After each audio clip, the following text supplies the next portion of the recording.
This is a very exciting time. You know, every time I come to Sidi Bou Said, there's always another surprise. The people come from around the world to this very special destination, and I'm so excited to be here. The Mediterranean blue trim, the white houses, you know, it makes you feel like you've come home again. Welcome to Sidi Bou Said.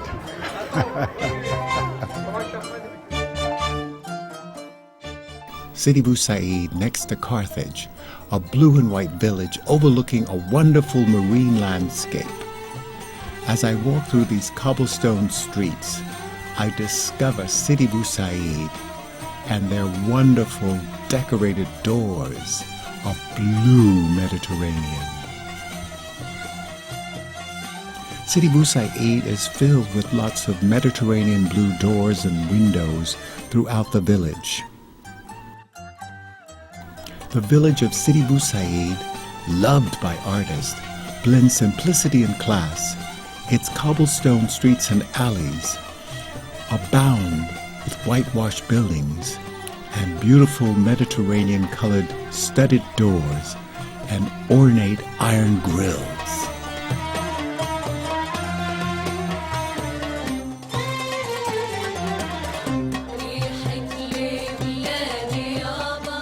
Cafe Sidi Chabain sits on the edge of the hill overlooking the marina and the Bay of Tunis. The Bardo Museum was once a private home, and now it's a museum where they preserve and exhibit some of the best Roman tiles, mosaics, and statues.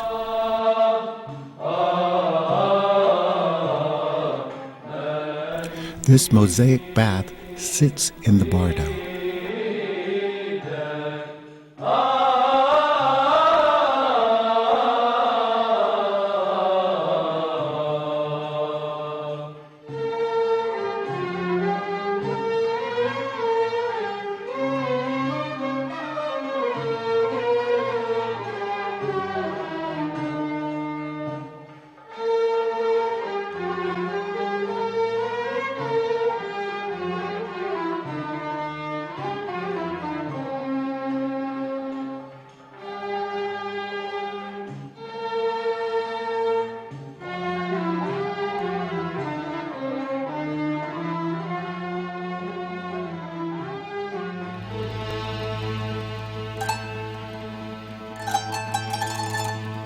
The National Museum of Carthage is where Elizabeth Dames recreated Archie using dermoplastic reconstruction for the young man of Bursa.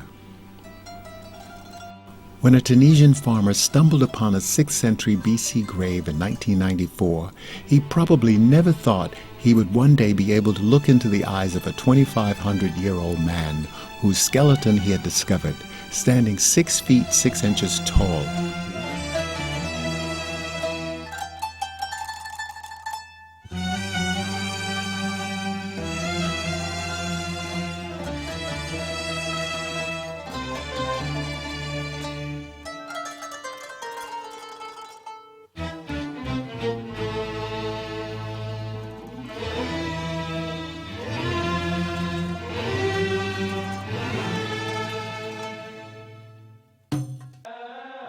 The facade of the Minister of Finance building has black and white Andalusian Romanesque arches.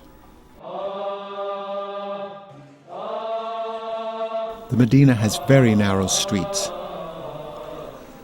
The souk in the Medina is an adventure where craftsmen and merchants invite guests into their shops. You'll find crafts as well as pastries and friendly people.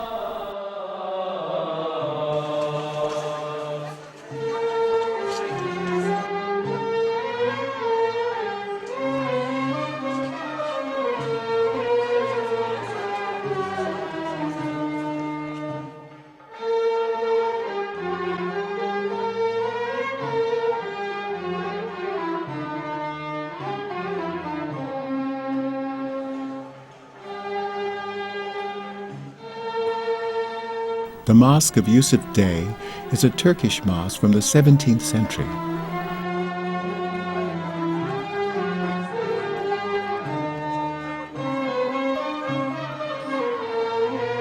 The hookah bars are very popular, and it's a pastime in all the cafes throughout Tunisia.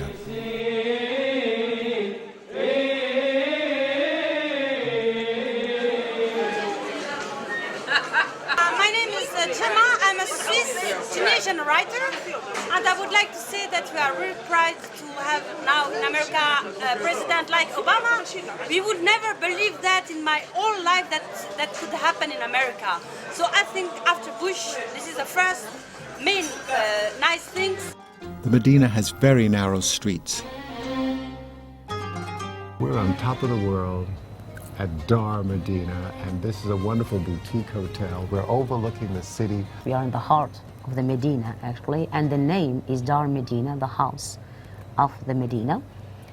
This is actually 18th century house, and for generations, the same family was living here. But the last generation, I mean, parents died, and their daughters and sons decided to, in order to preserve, let's say, this old house and the architecture, traditional architecture, they preferred to use it as a hotel, and it became very actually famous hotel inside the Medina. The Medina dates back to what, 17th century? To 7th century. My God, 7th century. 7th century, when the town of Carthage at the end of 7th century was destroyed, Tunis was founded, or the Medina of Tunis was founded. Right. But not all at once. So that's why 17th can be correct for some buildings also. Right, so it kept expanding, Right. growing, as most cities have done. And what I love is the fact that they have really kept this is really a historic area. They've preserved their history, and they continue to improve and renovate so that, when people come here, they have a taste of the past. It is UNESCO site since 1979, Right. And same year as Carthage. And the interesting thing, too, is that Tunisia as a country has so many wonderful UNESCO heritage sites. We have 7. Yes. Exactly. Between the beautiful thing in it is 7 belonging to different cultures. So from the Phoenician to Roman to Arabic Right. culture. So that's good. Like Tunis is Arabic city, of course. The Medina also has lots of different areas, a shopping area, where you can, which is actually the souk part of it, The where you can souk. buy lots of things like rugs and ceramics and jewelry and dates. And days, yeah. So you can find in the souk, which is the market inside the Medina. Right.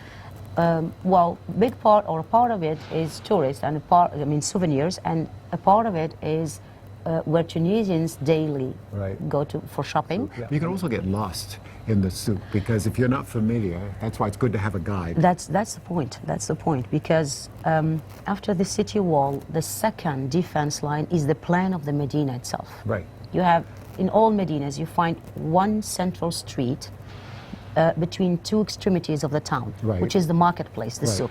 Right. And then going different directions, the alleys become narrow, of course, and sometimes you are blocked. You think it's a street, and then you turn left and right, and you're lost. The meaning of Tunis or Tunisia is friendly. And this it's is Arabic. the capital.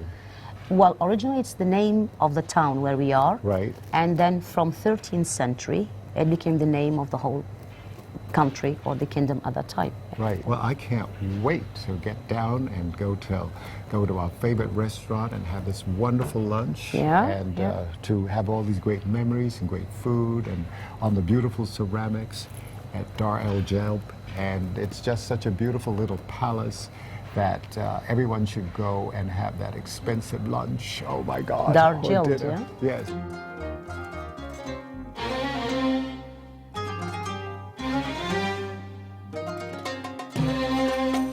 The colorful ceramic dishes are a perfect background for the most delicious Tunisian cuisine.